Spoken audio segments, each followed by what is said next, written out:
Hey, and welcome to another episode of Oh Really Podcast. So my name is Jess and I'm your podcast host today, and I love talking about taboo topics and opening up the conversation for certain taboo topics in this world today. So I focus on vulnerable, challenging, and spicy taboo topics, and today absolutely covers all three categories. So today's topic is about ADHD and risk-taking behaviors. Now, this does not get spoken about, and it needs to be spoken about because everyone is talking about ADHD. It is this hot topic lately. A lot of people, especially in their adulthoods, are getting diagnosed, and we deep dived into this last episode actually about why so many people are now getting diagnosed. And, we peeled all the beginning layers of like, what is ADHD, how to get diagnosed and all that jazz. But now this episode is focusing on, how ADHD brains associate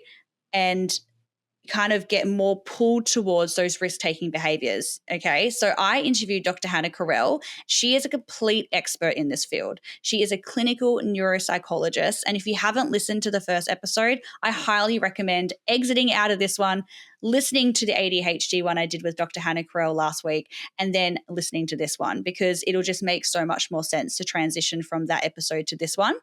But in terms of risk-taking behaviors, I found this so fascinating. I have been deep diving into this subject, for the last few weeks to prep for this interview, and it is fascinating. So risk-taking behaviors that we spoke about were gambling addiction, porn addiction, risk-taking sexual behaviors, drugs, drug seeking, drug dependence, and then also things like impulsivity when it comes to finances and financial kind of impulsivity as well. There are a lot of factors that affect somebody in such a negative way when it came to these risk-taking behaviors, and it's linked to ADHD. So some of the statistics that we talk about in this episode were absolutely mind-blowing. And I really did, share some of my personal stuff in this episode. And, I want to share this because I want people to really understand that they're not alone. And, it's hard for me to kind of open up and share vulnerabilities about myself, especially in a public platform. But I do it because I want to show you that, it's not just you that's dealing with this. And if you're listening to this episode, you've obviously curious and maybe you have some risk-taking behaviors that you want to kind of listen, and kind of learn about, or whether you know somebody, there's obviously a reason you've clicked on this episode. So I have shared some personal things about certain traits of ADHD that I have recognized, and that's since my diagnosis and since doing talking therapy and since plugging myself in, to this world of kind of understanding my brain and understanding my behaviors, because the more that I am self-aware, the more I can then change for the better, and live my best life.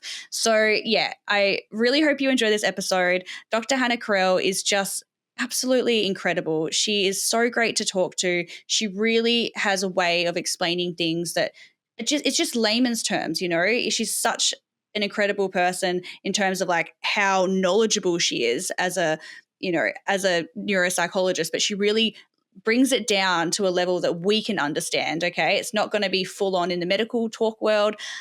We really do break it down, okay? So enjoy the episode. I think you're going to love it. And yes, please follow Dr. Hannah on all the socials because she is doing some incredible things in the ADHD space, and you definitely need to tune into it. Enjoy. Thank you so much for coming back, Dr. Hannah. Thanks, Jess. I really enjoyed our last episode. I feel like we just talk. It was just, there wasn't enough time to get through everything. So only natural we had to do another episode. I know. And there's just, honestly, there's so much to cover when it comes to ADHD. And I've been flooded with so many questions, even just since that first episode that we did, just like people feeling like, oh, I really have a better understanding on now. I understand how to go and get diagnosed. And I've been so curious. And I just think so many people are seeking this kind of advice and this kind of information. So thank you so much for just taking the time out of your very busy schedule. On another note as well, you are doing some webinars, which is incredible. You're doing one at the end of this month, which I'm going to plug into the show notes. Tell me about it. Yeah. Well, based on chatting with you and talking to some other people who've had such a tough experience trying to get a diagnosis or deciding if it's the right time for them to get a diagnosis, battling with finding the right practitioner to diagnose them, and the huge expenses sometimes that it costs to get a diagnosis, which can be like, seeing a psychiatrist that costs $900 and having to wait 6 months to get in with them. I could tell there's clearly a need for people who want to find out more about neurodiversity. So I'm doing a little webinar on the 24th of June, which is at ADHD for the first hour at 7 p.m. And then I'm actually going to talk about autism as well for people who are interested in finding out autism and if it's the right time for them to seek a diagnosis. That'll be on Monday the 24th. And it's just a nice opportunity to hear about what's the ins and outs of getting a diagnosis. When should you approach it? How can you approach it? Some tips and tricks. Like $40. We made it as cheap as we could so we could get as many people and hopefully teach a few people some helpful tips that saves them maybe some time and energy in the long run.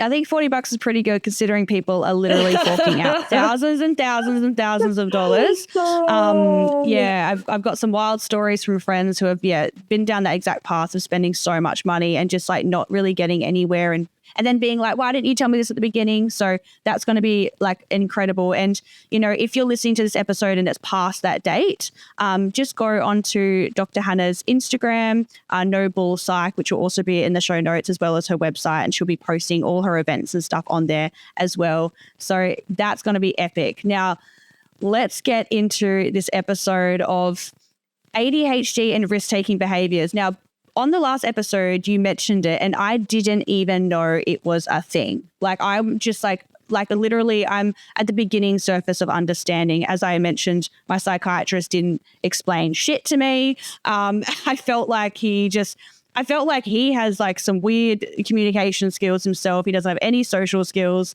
It didn't help that it was on a video call as well. And I really just didn't feel seen. I didn't feel understood. And I kind of left just with a pocket of pills being like, oh, okay. So I just take this and tell you like if it works in a couple months. So this is a fascinating topic, this risk-taking behavior. I guess, how would you begin if someone's like kind of coming to you and talking about risk-taking behaviors? Because it's such a massive topic. I don't even know how to start. Actually, so funnily enough, nobody talks about it. This is the only time I've ever done a podcast on this topic.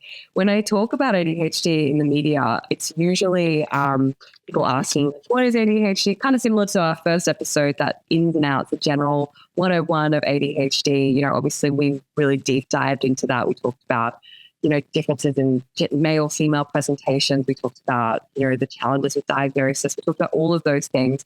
But often there's not enough time to go into like individual presentations. And one of the things that I really often hear, like part of the diagnostic criteria, the one criteria you need to have in order to get a diagnosis is life interfering.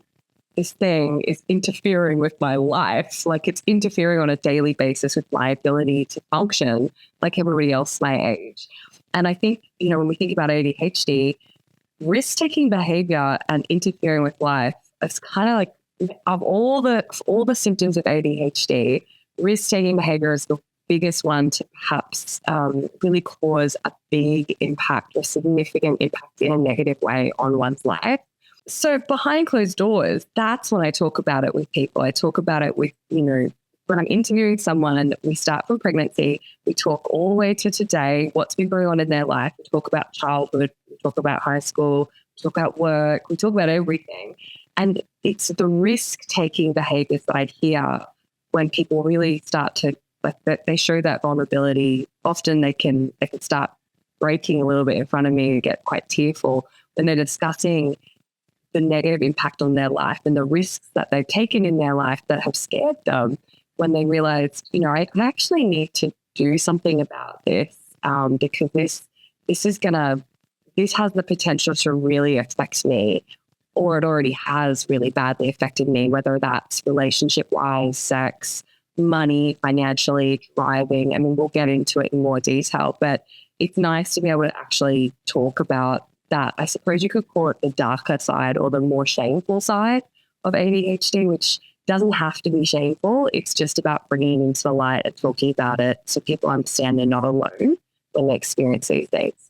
Yeah. And honestly, that is the reason I started O'Reilly podcast, was to bring up these conversations on a platform that people can listen and feel heard and seen and safe and like, oh my God, I'm not alone. You know, whether it's ADHD or whether it's every other topic that I talk about, that's the stuff I want to really focus on, is that vulnerable side that you see behind closed doors. We need to bring it out, and it doesn't have to just be behind closed doors. We need to bring it out and get people to understand that like they're not alone. And the more I'm learning about all this, it's actually just making me feel so much better. I'm understanding myself more. And how am I ever going to change certain behaviors that I'm doing that are impacting my life with ADHD?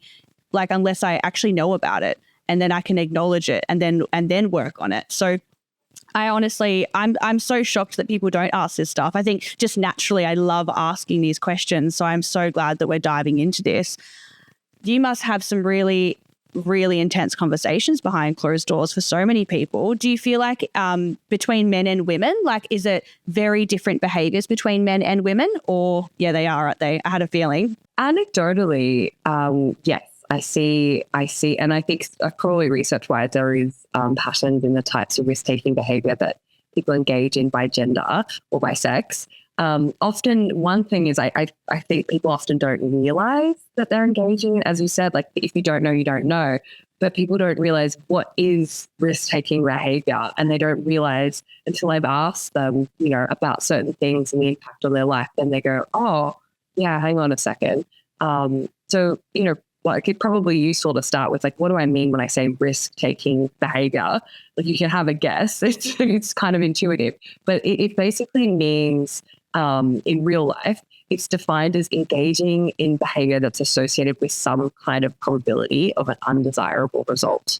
So risk-taking is engaging in behavior that has a probability, like a likelihood, there's going to be an undesirable result. And everybody has risk-taking behavior, not just people with ADHD. There's general risk-taking behavior, but it's thought to be much higher. Risk-taking behavior is much higher in adolescents and adults with ADHD. There's a much higher correlation between that type of behavior and having ADHD. So let's dive into, I guess, a risk-taking behavior. We spoke about it on the podcast last time when it came to like simple things like speeding, drug use, things like that. Kind of run me through what's happening in the brain, for starters, to actually like make us do these behaviors. And then let's go down the path of what type of behaviors we're doing. As in where, as in like the whole ADHD community, I'm saying. Yeah. There's a few really good examples I want to go through of the types of behaviors that I can see, and that's based in the literature. But you know, what's causing someone with ADHD to engage in this behavior? Well, one of the first questions might be, is there a type? Last time we talked about the 3 types of ADHD: inattentive, hyperactive, impulsive, and combined inattentive and hyperactive. So you can have inattentive by itself, you can have hyperactive, impulsive by itself, or you can have inattentive and hyperactive, impulsive together, the combined combination. So not really surprising, risk-taking behavior is associated with both of those. So there's no one type of ADHD that tends to get more of it, but the types of behavior you engage in might be slightly more dependent on, you know, hyperactive or inattentive. And we'll talk about that in a second. But the thoughts about why does someone engage in risk-taking behavior can come down to a couple of factors. So one is, are there other comorbid or co-occurring psychiatric disorders? And I'll circle back to that one. The second one is emotional regulation skills, so being able to regulate anger and executive function. And the third one is thought to be around your perceived cost-benefit analysis abilities. And the fourth one is something called sensation seeking, sensation seeking. So I can unpack those a little bit if you like. That's some foreign things for me. Okay, let's go. All right, so let's start with comorbid conditions. So basically more than half of people with ADHD also tend to have another condition. So if you have ADHD, more than likely you will also have another condition, all right, another co-occurring. The types of co-occurring conditions are things like depression, anxiety, conduct disorder, oppositional defiance disorder, sex addiction, substance use disorder, things like that. So good news, if you have an internalizing disorder, so something that's happening internally, that's like depression, anxiety, those types of disorders are not associated with risk-taking behavior. So most people will go through depression, anxiety in their life. That's not actually associated with the risk-taking behavior. What is associated with risk-taking behavior is things like having co-occurring conduct disorder, co-occurring oppositional defiance disorder, co-occurring substance use disorder. And they kind of intuitively make sense. If you have that other disorder and you're also quite impulsive, then you might be more likely to engage in anger or aggression or seeking a substance, using that substance and then falling into an addictive pattern. So that's the internalizing side. That's this disorders. The second one we talked about was anger, and your ability to regulate those emotions like anger. So there's actually a lot of research that's talking about the role of emotions in decision making. So if you have anger and aggression, that tends to be more associated with risk-taking behavior like risky driving. And anger problems tend to be overrepresented in the ADHD population. So that has kind of led researchers to think it's something to do with our emotional state and our emotional processing. So there's this hypothesis that, if you're engaging in risky behavior, particularly risky driving, there's that link between ADHD and anger processing. Can you process your anger? And not surprisingly, again, that is also tends to be more prevalent in males to females, which is perhaps not surprising. The third one we talked about was executive function. So have you heard that term before, Jess? Executive function? No. Oh, okay. Well, it's amazing. It's the best function ever. So if you put your hands on your forehead for a second, you just kind of feel your forehead.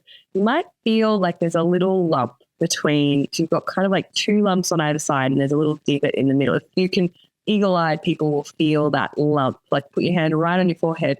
It's not really a flat surface. It's actually like one lump on the left and one lump on the right. And those are your frontal lobes. Can you feel it? It's quite creepy. It's a little it's just slight. It's so slight. If you really kind of feel the mold of your skull, you will actually feel there's a slight bump on the left and a slight bump on the right. And that's because when you are a baby, when you're coming out of your mother's womb, you had a nice soft skull that had to form around the brain underneath it. And humans come out without a fully grown brain. Because poor mothers, no one would ever get pregnant if they came out with a fully formed brain. We have to grow into our brains. So your frontal lobes develop over time, and that's why we can feel when our skull is still soft and malleable and moving to let that growth happen. That's why you can kind of feel the divots of your frontal lobes. Now, the front part of your brain is the last part of your brain to develop. So as you get older, you get better and better frontal lobes. So as we get older, we get wiser, we get smarter. We're supposed to get wiser, we're supposed to get smarter, we're supposed to make better decisions, we're supposed to engage in more adult things in life. We have our woke brain, our #adult brain. And that's because your frontal lobes get bigger.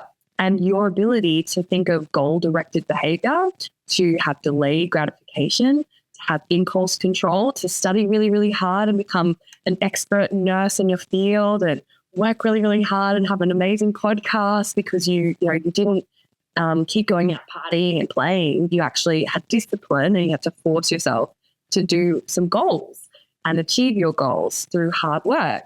And you did that because your frontal lobes helped you to regulate yourself. And that ability to regulate is what we call executive function. So that word executive, does that remind you of something, that word? Yeah, it sounds like a big top dog, I don't know, of the corporate world, big executive, That's exactly right. The boss of the brain. So the frontal lobes are like the boss. That's right. They control all the other parts. They coordinate all the other parts of your brain to help you achieve the best. So in ADHD and autism, we actually think that the frontal lobes are particularly affected. Executive function is particularly affected in ADHD. So the thought process is, if you have a deficit in your executive function skills, that might lead to you expecting or having miscalculations, a misfire in your calculations. So your expected utility, what am I going to get out of this, is actually wrong and a bit faulty. And it might lead you to make suboptimal choices, which is a really polite way in literature of saying bad choices. You make bad choices because you didn't think through the cost-benefit analysis of what you were going to get for this risky behavior. It can also lead to simplified decision-making, where the person who has that deficient executive function might engage in strategies that put less effort in. And then due to that, because of that unwillingness to put the effort in, and we know with ADHD, there's that avoidance of tasks that are effortful. There's that aversion to tasks that are effortful. Because we're not thinking through the decisions properly, then we put less effort into the decision making, expecting it to lead to the same results, even though it's not going to. So I don't put as much effort into looking and shopping around for my house that I'm going to purchase. And then I just go to the auction and I put a bid down and I bid on an auction, not realizing that I didn't get pre-approval and I didn't check out the neighborhood, I didn't check out the house, and now I need to pay, a deposit for something I can't afford. I have no bank approval yet. I've actually had people who've done this because they thought that simplified to say, oh yeah, I can get a house, I should be able to afford it, before they've actually done any of the work, has then led to them to take a risk and make a bid in an auction that they actually weren't prepared to back up. So that's the executive function component. That's honestly that I've learned so much already with that. Just I think when you're thinking of risk-taking behavior, you're just thinking about, the whole gambling, sex addiction, all that stuff. But when you're breaking it down and you're talking about these other life risk taking behaviors, and it's making so much more sense to me. But the next one that links in nicely is a reluctance to invest in effort. I kind of already talked about that with executive function, this reluctance to engage in effortful activity. So I won't talk too much about that one. But the really big one that most people talk about is sensation seeking, which I'm sure, have you heard that phrase? Well, I'm guessing I know what it is. Yeah, sensation seeking. A bit of a dopamine rise, chasing some dopamine. Very good. That's right. Yeah. So there's this, sensation seeking refers to that tendency to seek out experiences that are novel, so they're new, they're varied, they're complex, and they're intense. They have high, sensations to them. So there's thought to be a correlation between ADHD and sensation seeking, and that's been repeatedly shown in the literature. So sensation seeking in adults is heavily influenced by the presence of having ADHD. But interestingly, not in terms of risky driving financial behavior, it's in terms of other things like maybe sexual behavior or shopping or another type of behavior. That it's funny that it's not everything, not every aspect of ADHD, but it's thought to be due to the person with ADHD, their brain being more sensitive to gains. So the dopamine hits you get when you get a little gain in life, when you get the, when you get the Candy Crush score, when you get the, the slam dunk, or when you win the prize, whatever it is, when you get the girl, whatever it is, the brain releases this dopamine hit. And the person with ADHD is thought to be much, much more sensitive to that hit of dopamine. It also increases your perceived benefit of the risk. So you might think in your head, this disproportionate benefit for this behavior. So there's a risky behavior, I'm going to speed to get to the party. And in your head, you disproportionately perceive it's worth it. The benefit of this risk is worth the cost, but actually the benefit, you disproportionately increase that benefit in your mind to think it is much, much higher than what it actually is. And the last part of that is susceptibility to boredom. So people with ADHD have an increased susceptibility to boredom. I don't know if you've experienced this before, but being bored. You're speaking right into my soul. Yeah. So it's like that sitting still, having to sit through the movie, having to sit in the library, having to sit still and do something, having to sit and do your taxes or whatever it is, that inability to sit through boredom and just feeling like something it's like torture, like ants crawling all over your body. I've got to get up. I've got to do something. I just can't sit still. I can't sit in front of the TV this evening. I've got to get up and jump over and down and do whatever it is. Because of that inability to kind of sit in the moment and just take a break, that person is constantly chasing that sensation, which then, of course, can lead them to taking more, risky behavior. So, yeah, that in a nutshell, that's why we think your brain might engage in more risky behavior. But we can go into what the types of those behaviors are whenever you're ready. I'm just like so ready. Honestly, I'm like absorbing all this shit like a sponge because this is something I'm interested in, right? So I'm interested in this topic. So I'm just like hyper focused, like tell me everything. Yes. Writing all the notes down. Yeah. Does any one of those in particular kind of resonate with you, like in terms of like anger or executive function and cost benefit analysis, reluctance to put in effort, or the sensation seeking? Does that resonate, any of those? I am very impulsive with my money decisions, but like it's hard because you know how in the last episode you mentioned about like, if you could take away this ADHD trait, would you? And you're like, no, like I love it. I love that it's a part of me. And there's a lot of impulse financial decisions that I make. But then I'm also like, no, I'm glad I did that because I was like going for a goal. But then there's also a lot of other financial things that I do where I'm like, the little spending habits like that I'm like, oh, I just don't think it through sometimes. And I like to, buy my friends things because I want to like show them love. And like, if we're going out for dinner, I'm just like, I just don't care. I'm just like, I don't care. Like I just pay for dinner. I don't care. Like I just want to like, I'm just very bad when it comes to my money. And I'm more aware of it now because of the ADHD and like, researching and chatting to you. I'm like, okay, these are the behaviors that I want to work on. I understand that I'm very impulsive. So I'm actually putting things and strategies in place now so that my phone will alert me how much I'm spending on food. Food's the biggest one for me. It's bloody food.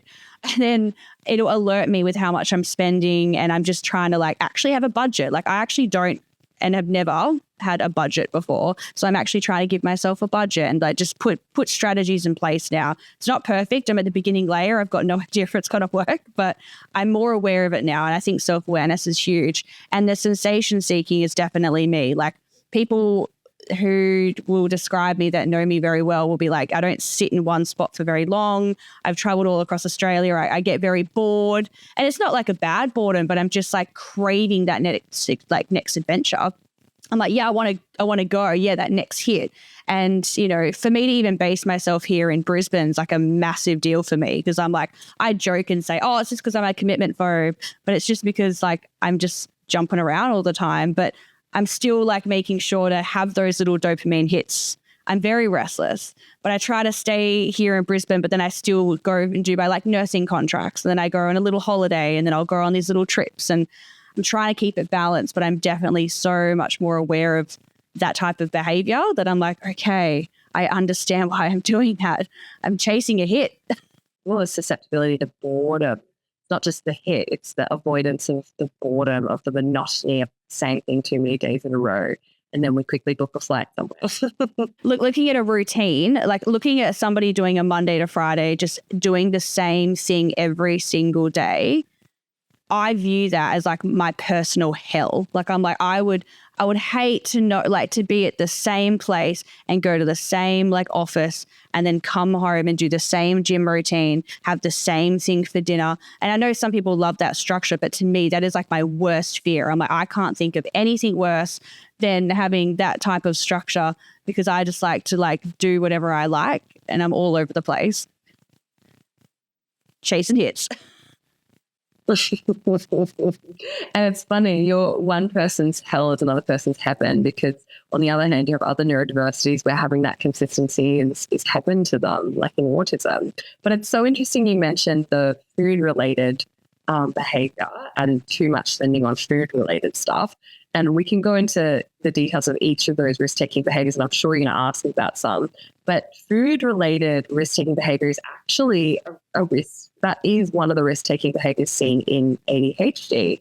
And not just in terms of financial, like just overspending on food, but also like the risk of unhealthy eating is quite well known in terms of ADHD. So like meta-analyses, which are these super huge, mega, like they're superheroes of research because they're super, super strong and really powerful research studies, have actually found a link between being overweight and obese and ADHD. And they have looked into it and found that the odds of being more overweight or obese is thought to be 1.2 or 1.5 times greater if you have ADHD. And it's thought to be because of this number of, like the number of overeating episodes you might have and the amounts of unhealthy food that one might consume. So that's usually like soft drinks, fast food, and that tends to be reported to, like that type of behavior can be reported in ADHD a little more. And that it's not necessarily because the person, you know, is wanting to eat unhealthily, but it's also just the decision making and the having to decide, what am I making for dinner? What am I going to buy for dinner today? I don't have the ingredients in the cupboard. I have to think of a recipe. I can't make a recipe. It always goes wrong when I make a recipe. It's so much easier to just hit a button on your Uber and have that food delivered to you and something tasty, which you can then munch on, that gets that dopamine hit, or also avoids the effort of having to think of a healthy meal and go and make a healthy meal.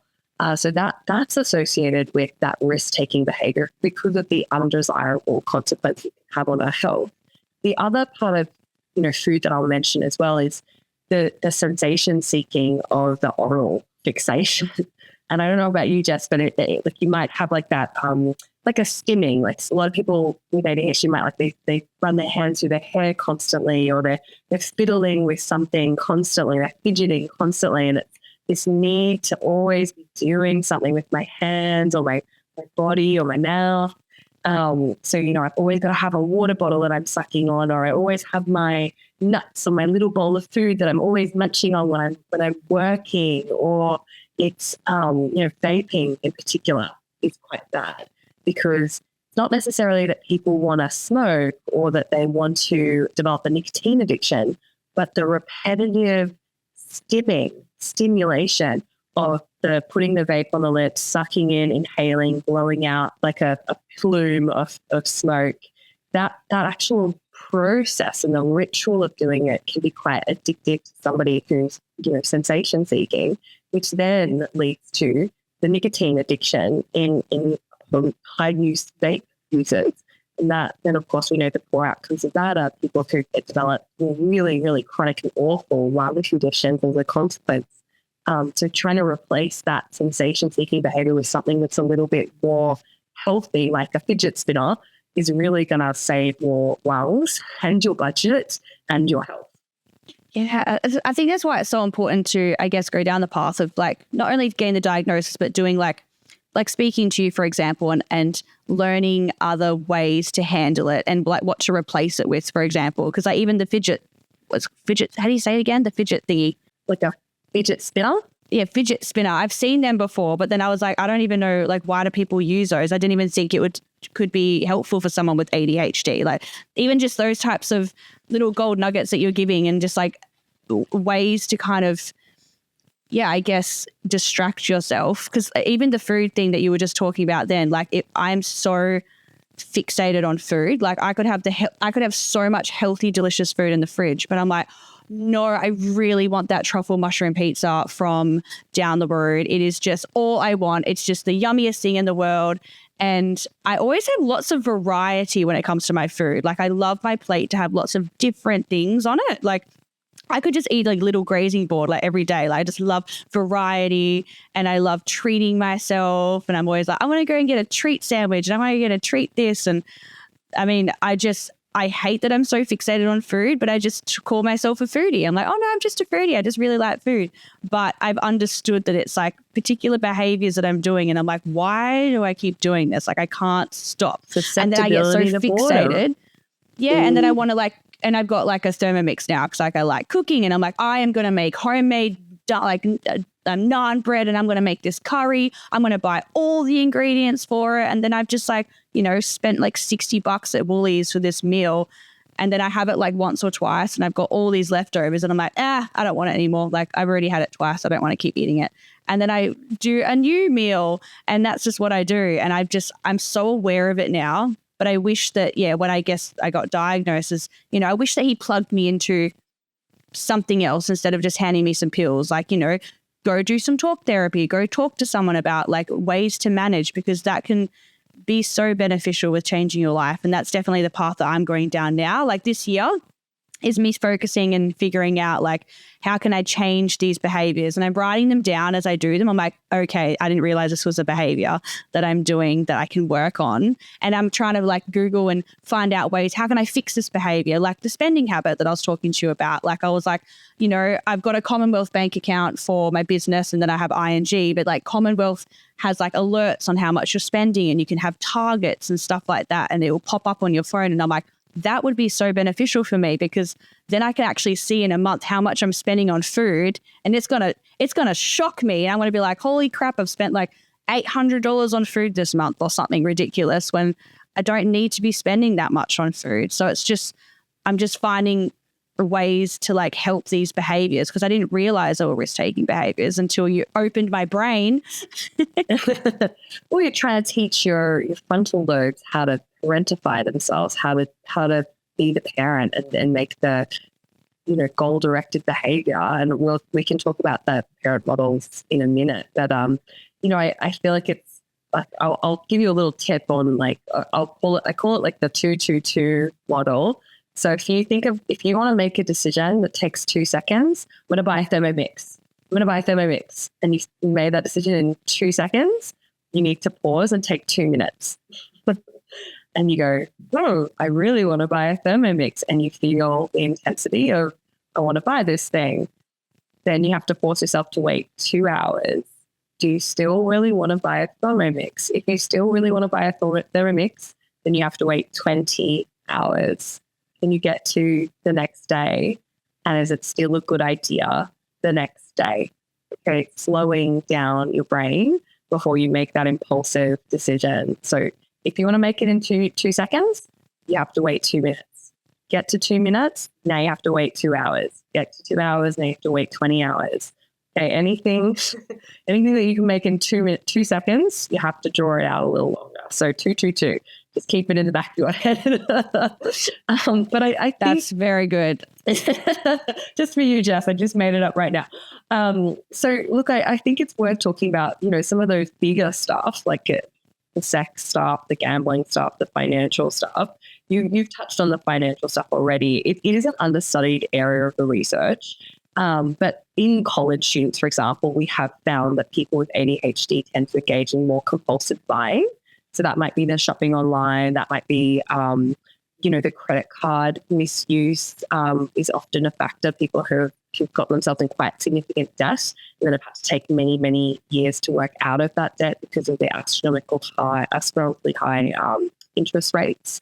So, you know, two seconds of spending online, you know, add to cart, we get $1,000, you know, credit card debt that then turns to $3,000, and then that turns into $5,000 because the interest is so high. It's hyperactive in particular. Children and adults tended to have more difficulty, not with debts and loans, but with saving money. So the budgeting part, exactly as you said, like knowing how much money you have and how much money you've spent. You know, have I impulsively just paid for everyone's dinner? I pay quickly, impulsively grabbing the purse and putting the card down to pay for everyone before you've taken 2 minutes to think it through. You know, should I be paying for this $500 meal because we're too impulsive? So in particular, people with hyperactive impulsive symptoms of ADHD were more likely to have difficulty with paying their credit card payments, so delayed payments.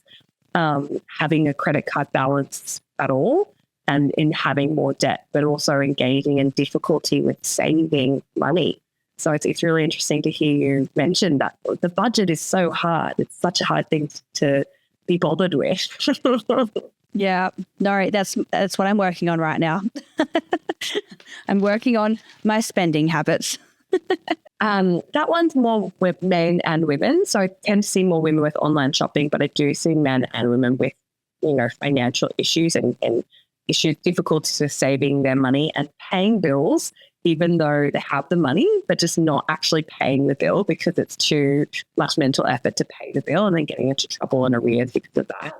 The link to that is gambling. So I do see a lot of people, and it is in the literature to, that the research is telling us, there's a link, there's a big link between gambling problems and ADHD. So like a significant correlation between how severe or ADHD symptoms are and the severity of the gambling addiction. So in ADHD, 20% of people with ADHD are problematic gamblers. And again, that goes into that dopamine hit, that addiction pattern of, I'm going to do this thing because I'm seeking this gain, and my brain has it's disproportionately said that this particular gain that I might get is going to feel so good, I'm going to keep chasing it, even though that gain might actually not feel that good. Wow, 20%. That's huge. Scary. Very scary. Very scary indeed. And especially like in WA, I wasn't really exposed to a lot of gambling because they don't have, what do you guys call it in Queensland and stuff, like those little, see, I don't gamble at all, so I don't have that trait, as you can tell. But there's like those little rooms at every single pub. They've got little pokies, that's it, the pokey machines. They're not in WA. Like, you have to go to the casino and stuff to do like pokies and whatnot. But since I've come to the East Coast, it shocks me that every single pub has like a little room with aircon and a little pokey room. Like, and people are just sitting there going, tick, tick, tick, tick, tick. I'm like, oh my gosh. And you see them just sitting there all day, just tapping. But 20% is a huge number. Huge. Very common in men as well. So the amount of men who I will see, who I have to ask them, and they often don't think to bring it up to me, and I will have to ask them in the session, so do you do any gambling? So what about online sports bets? What about, gambling in relation to sport?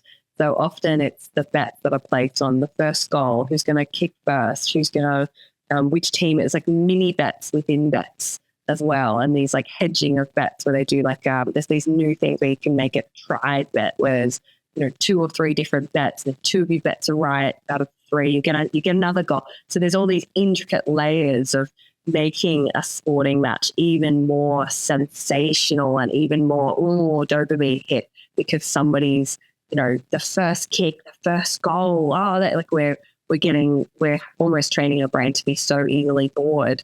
So a lot of men who spend, and they don't think of it as very much, but they might go like $20 here, $50 here, $70 here, a few times a week.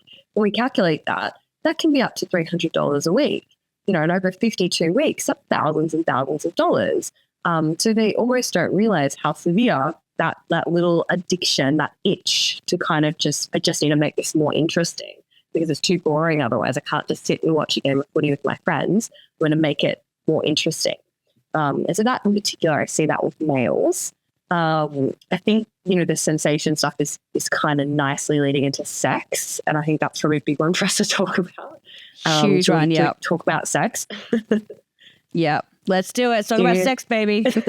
Do you think that ADHD is associated with more risky sex behavior? I absolutely think it does. Like, as in, because I've had lots of conversations with people, especially over the last couple of months with ADHD.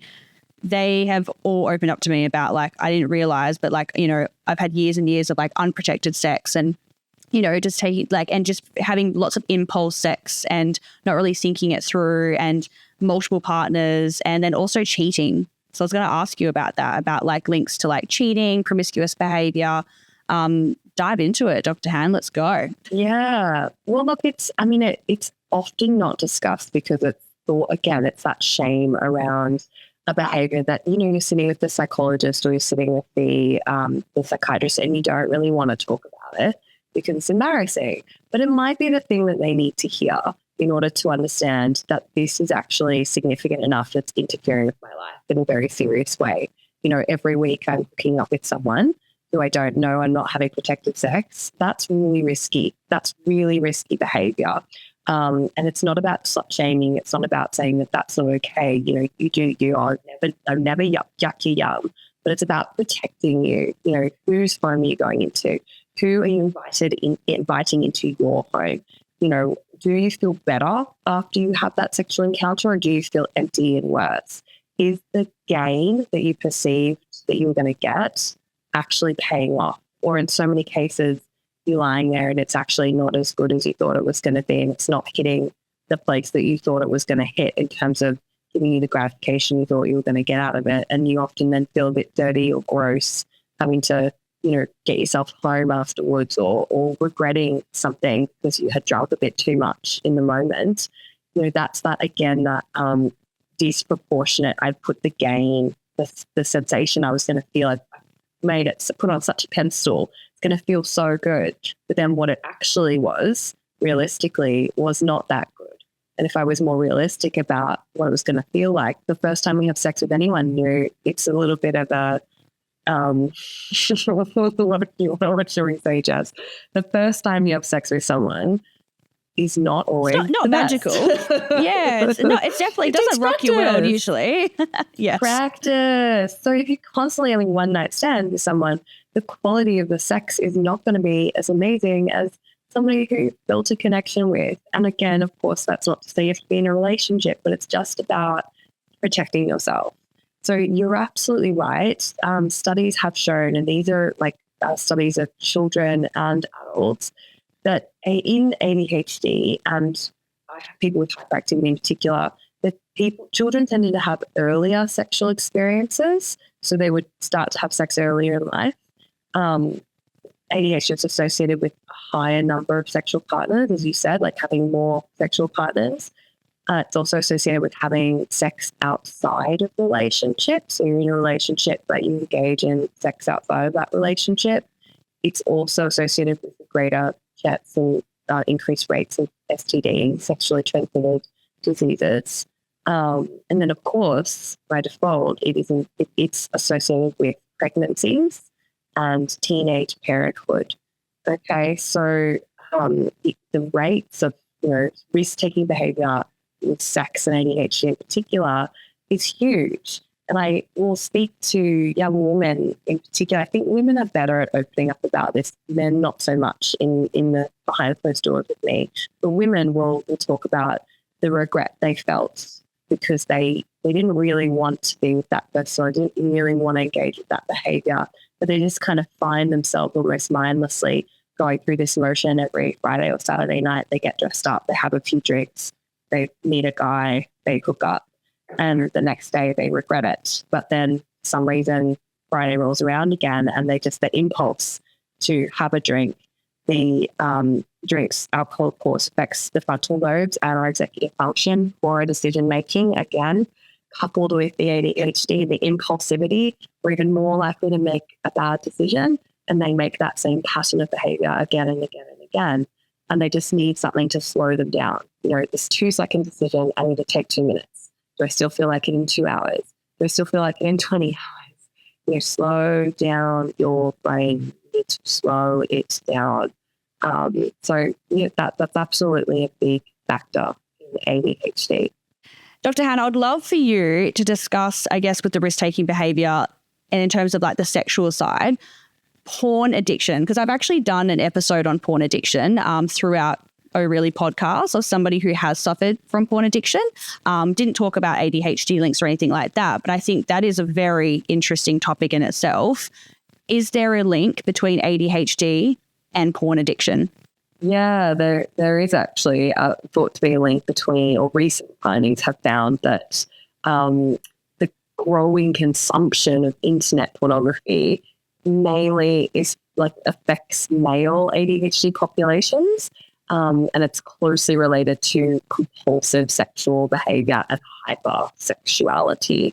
So, recent findings sort of looking into why might someone with ADHD engage in like excessive porn consumption. And it's thought to be, it might be something to do with, it's not necessarily, again, this is that shameful thing where people feel ashamed and they feel dirty, they don't want to talk about it, they hide it away. But actually the reason is surprisingly, it's actually quite emotionally charged. The reason they think people are engaging, or people with ADHD engage in porn addiction, is it's thought that it might serve as like a mood-altering type of self-medication to help cope with stressful events and decrease anxiety and depression. So how in substance use is associated with ADHD, people might engage in marijuana use or alcohol consumption or just risky behavior in terms of cocaine use or more risky drugs. And that's a type of self-medication to numb the brain or quieten the brain down. The amount of people I see who engage in marijuana use just so they can go to sleep because their brain is too hyperactive. It's easy for us to understand how that could be self-medicating. That person is trying really hard to deal with what's going on internally for them. Porn addiction in ADHD is similar to self-medicating. That person is trying really hard to deal with the emotional stress that they are going through. So the reason they think that is because it can occur in individuals who this porn addiction and developing this overconsumption of porn is closely related to like a stressful experience occurring in life. So the person experiences anxiety, they experience depression. There might be a problem with their partner at the time. So they have a fight or they have an issue going on. When the stressful event occurs, there's a significant increase in the ADHD person, their vulnerability to so-called problematic porn use, okay, or in other addictive forms of sexual behavior. So, it's kind of telling us that there's clearly a link between that person crying out for help and trying to soothe some kind of internal agony that they're going through, and they've just found a maladaptive, like an unhealthy behavior to try to find some kind of inner peace.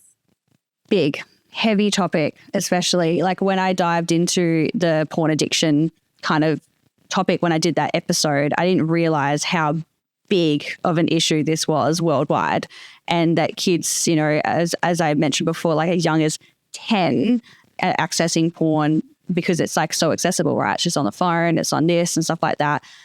It's just like it can really negatively affect someone's world. Like I interviewed Ben and he spoke about how he was so addicted to porn that it was just like, he would be doing it on his break at work. Because, as you mentioned, like, stressful work environments, they're just going and masturbating at work, which, you can view as being like, that is intense to be masturbating at work. But if it's their way to cope, and then at home, just doing it at home, doing it in the morning, doing it at lunch break, like constantly doing it all the time, just to try to help cope and get through life. And so when you're behind closed doors, are you finding that men are opening up to you about this, or does it take them a long time? Because it's a very shameful thing for a guy to admit, because they think, watching porn's normal, right? Jerking off every day is normal. It's that fine line. Actually, no, guys will not mention that. And in a lot of cases, it perhaps won't, there's so many other symptoms that clearly indicate ADHD might not come up. And I'm one of those people who I'm the type of clinician where I will not pry things unless the person is ready to discuss those topics, because sometimes just getting into the room is so confronting and so hard to go through all the, from pregnancy to today, your life story. It's hard to unpack that. So, I will always ask about alcohol, substance use. I often ask about gambling. I often ask about, for women, we might talk about, usually women will tell me about sexual risk-taking behavior. But I do find occasionally men might sometimes, tell me the truth, that it's affecting their life, it's impacting their life. But in most cases, they won't mention it. And it's either because they haven't realized the negative impacts and the risks associated with that behavior, or it's because of the shame associated with admitting to someone that that this is what's occurring and this is the level that it's occurring to. And I think it's, that's why it's so important to find a clinician who resonates with you. So for me, I work with women in particular who have neurodiversity, ADHD, autism. But for you, it might be that you need to find a male clinician because you feel a little bit more comfortable talking to that person. So I think it's, that makes it all the more important that when you do finally get through the door, you feel comfortable enough to share what's going on in a non-judgmental way, that this is not a trial, this is not, guilty, innocent, this is just talking about what's going on, what's been happening. Oh, so good. I definitely had a feeling there was going to be a link there, especially with the sexual behavior. So thank you so much for bringing that up, because it's definitely something, that I feel a lot of people are struggling with, or as you mentioned, like maybe they're not actually aware, and then maybe we'll have a bit of a light bulb moment and go, oh, okay, this isn't normal, or this isn't good behavior. Yeah, the excessive use of vape, not realizing they're sitting at their desk and they work all day, they work and they vape all day long, or not realizing that every Friday, Saturday, Sunday they're engaging in risky sexual behavior, or not realizing that every mealtime they're engaging in risky, unhealthy eating behavior. It's part of what makes ADHD hard is that often adults say to me, they'll come to me in their 40s, 50s, 60s, even older, and they'll say, I didn't know that wasn't normal. They've just been getting through life and they had no idea what they were experiencing or how hard things were. They just thought that was life and that was normal. But actually, something's led them to realize, I'm actually operating on 150% and everyone else is on 80%. No wonder I feel so burnt out. We have unique brains, don't we? Quirky brains. Very quirky. Definitely. And I feel like, what about the online game now? Everyone can just go online and literally pick up a guy straight away, not even on the Friday, Saturday nights. Do you feel like the online, dating platforms and the sex websites out there, are those ADHD people more prone to then, inviting a complete stranger, like an online complete stranger, over to their house to have that type of activity that's very risky behavior? Well, I think we're behind in the literature. Like, the online community is just moving faster than we can keep up with, because literature takes time to write.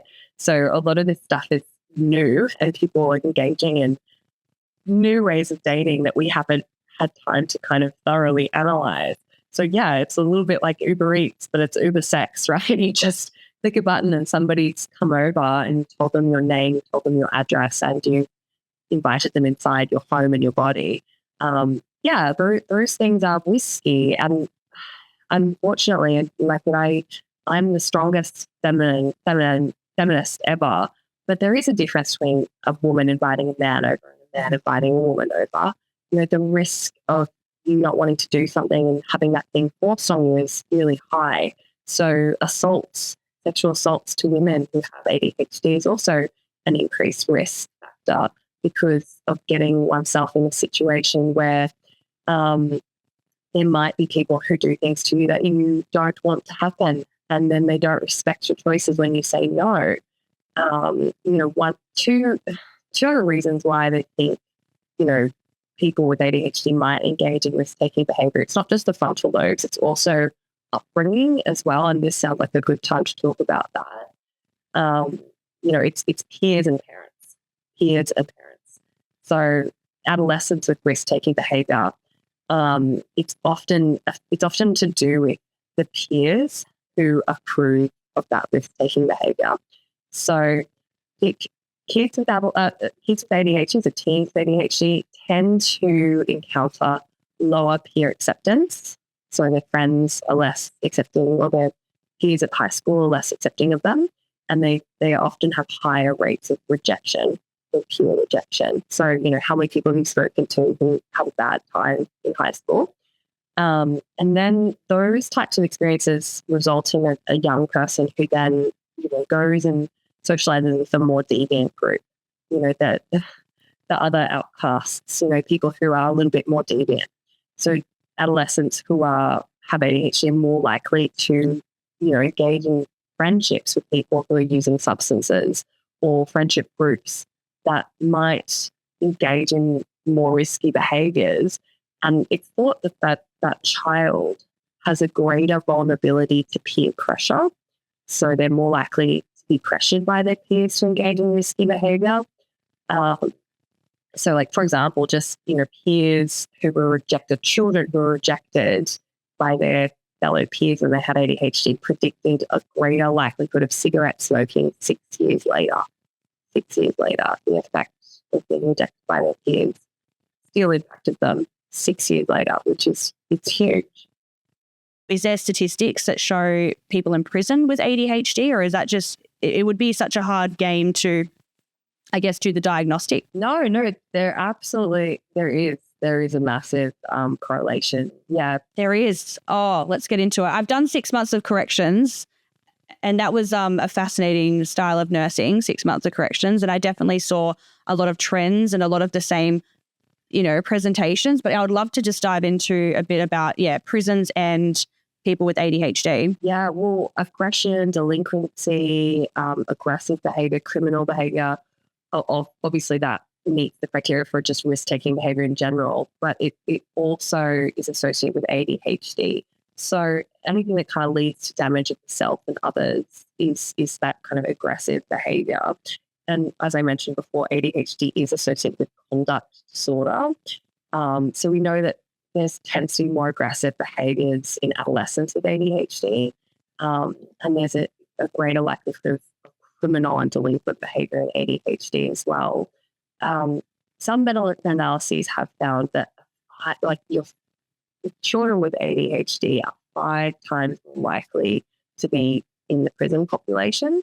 If we took a sample of all kids in prison, the rates of ADHD are 5 times higher for those children than children who are not in prison. Holy shit. 5 times higher. In terms of the adult prison population, the rates of ADHD are 10 times higher than the normal adult population outside of prison. So you're absolutely right. It's that we think that people who have like a conduct, disorder, and I hate that term. I really hate the term conduct disorder because I feel like it's better defined as something else. I think it's a Band-Aid solution to just describe a behavior when actually there's a root cause, which was a neurodiversity. And my brain was different and I was raised differently, which caused me to behave differently. But I feel like conduct disorder labels the behavior and not actually the root cause. But we know that there's lots of studies that have demonstrated that both ADHD and conduct disorder increase the likelihood of risk-taking behavior, like substance use, risky driving, risky sexual behavior. And then those people may then, of course, be more likely to end up in those populations. I think it's really important you mentioned parents in this situation. I mentioned before, peers and parents are so important in like the social influences in ADHD and ending up in risky behavior. But risk-taking behavior in ADHD in terms of parents, the key feature of what type of parent equals a child who then goes on to engage in risk, it was all due to the amount of monitoring the parent gave the child. So the lower parental monitoring, so not paying attention to who the child's friendships were, not paying attention to what the child's activities were, not paying attention to the whereabouts of the child, were all associated with elevated risks, risk-taking behavior. So children who had higher parent monitoring and ADHD, so they have ADHD, but their parents pay attention and want to know who their friends are, where they're going, what are they doing. Higher parental monitoring was associated with less delinquency and less substance and alcohol use. So, there's a really, really clear link between parents who are engaged, children under the age of 17 versus parents who are not paying attention to what their kids are doing. And of course, we have to ask ourselves, why would the parent not be paying attention? And it might be because that parent themselves are dealing with their own stuff. Maybe they're not there. Maybe they are, away from home in prison. Maybe they have their own ADHD. Maybe they have their own conduct issues. Maybe they have their own, personality problems or internalized disorders like anxiety, depression. Those things are higher in, neurodiverse families. It's very likely that, we're often dealing with burnt out mums, burnt out fathers who just are at their wits' end and they don't have a lot of capacity to give to children. But then this cycle, this intergenerational cycle of, spiraling abuse or negativity just keeps going from parent, child, parent, child. This is such an eye-opener, this episode, honestly. I'm so glad we did this risk-taking behavior one, because it's just, and it's just like, I'm just so happy that I've done this platform, and I'm so proud that I've put a really podcast out there, because I'm a big believer in not judging a book by its cover. And, through my 11 years of being a nurse, I work in emergency, I've done some corrections work, I do theatre, I work in so many different areas. Another reason I do so many areas is obviously the boredom factor. But because I like to, constantly learn and move around, I get bored. But it just, I really don't like judging someone by the cover. I like to really look at that person and be like, I was just envisioning a child that I've seen recently in emergency, and they're just so scattered and they've got so much going on and they've just been in so much trouble. And, I'm like, where's your parent? And then they're just their parents are just nowhere to be seen. But then I can see these behaviors in their parent and I think, oh no, you've got some things that you haven't worked through, and now that's gone through to this child. This child needs stability. What would you, how would you help a situation like that when you've got a parent who is going through their own neurodivergence and they don't really know, and they're very scattered, and they've produced children because of their own, behaviors and stuff, and they're not really parenting those children, and then those poor children are going through that same cycle? How do you help that? Because that's obviously why the mental health system is struggling, and that's why there's so many kids going into juvie, and there's so many kids vaping. There is kids that are 10 years old that are vaping nowadays, and kids are 10 years old and having sexual experiences, which is absolutely wild to me. I'm just how can a kid that's 10 years old be having a sexual encounter with a girl and then, watching porn and all that stuff? It's I'm really interested to see what the studies are going to be in the next couple of years, because I see all this stuff and I'm like, oh my gosh, how are we going to help these children that are in those types of families? I mean, I think people wanted to point out the difference between love and parenting skills. Love and skills are different things. You can have the biggest heart and be the deepest loving parent, but that doesn't mean that you are suddenly given the DNA innate knowledge of how to parent a child when they're hungry, when they're tired, how to have stability and consistency, what are behavioral modification techniques. Nobody knows those things. I barely know those things, and I've been studying them for 12 years. It's really hard to know how to raise a little brain. When you get a little puppy or a kitten, you love them so much. You love them. You look at them and you feel your heart explode. Everyone's felt that emotion of seeing a puppy and going, oh my God, I love you so much. But you don't know how to have a puppy immediately. You don't know how to walk them every day, or how many times a day they're going to need to eat, or how much they need to eat, or how many times they're going to poop and where they're going to poop in the house. You don't know those things. You just find out. But having a child is if a puppy's hard, then having a child is like Mount Everest in comparison. So we have people who have children, are not given any kind of techniques or understanding of how they raise those children. And then if we add a complexity to that child's presentation, like they have a neurodiversity, they have medical issues, they have academic issues, they have any kind of issues, then, we're almost it's even harder. So, part of this is education, part of it is understanding and not judgmental understanding that everyone's trying their best, their absolute best, and they love their kids and they of course want the best for them, but we're all trying the best with what we have. So, if anyone's listening and they want to work on those skills, there are amazing things. There's free courses online. There's the Triple P parenting program, which is given by the government, which is completely free. There's other amazing resources, your local health district can offer, but some of those things cost money. They all take time. Not all of us have time. So I like Triple P because it is free and you can do it online. But I think, part of this is just understanding that help, they need help. And people to talk about, like you yourself in this podcast, for people to hear, what you're going through may not be all your fault. Maybe there's some other factors going on here, and you could benefit from some assistance. So maybe the next step is, you go and see the GP, you get a mental health care plan, you talk to a psychologist and you get a discounted session to get a rebate, and you just start the plan, you just start the discussion and see where it goes. Communication is key, everybody. Communication is key, and talking about this stuff. But this was a jam-packed episode. Obviously, once again, we just scratched the surface, right? Because, you could dive into this topic for hours and hours and hours. But I think I've definitely learnt so much, and I think the listeners would have learnt so much. And it's definitely given me light bulb moments with myself, and that's why I'm getting a free session myself. This is great. I'm learning so much. I had all these light bulb moments. I'm like, that's me. That's me. Okay. So they're the behaviors I have. I need to work on those behaviors. But I feel like a lot of people are going to have some light bulb moments, listening to you explaining and unpacking everything. So thank you so much. You're such an expert in this, and I love it. I love how much you love the brain.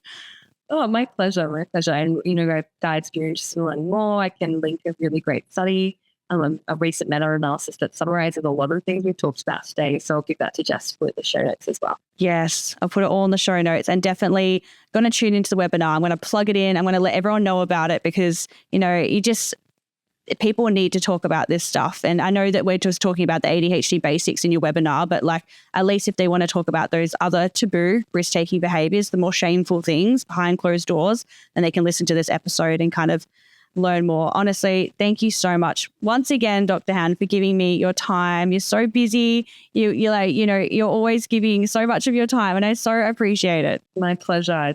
I love your questions. I love that we get to talk about these cool topics, and literally anytime. I love it. I love her really.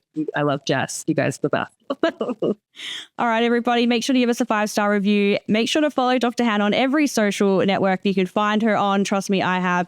And look at her website and tune into the webinar because it's going to be jam-packed full of so much information. And then we're going to be able to better equip ourselves with what can we do, to live our best life. And I think starting with an understanding and learning about yourself is just the absolute key to living your best life. So thank you so much again. And everyone, I'll see you next week for next week's episode. Bye.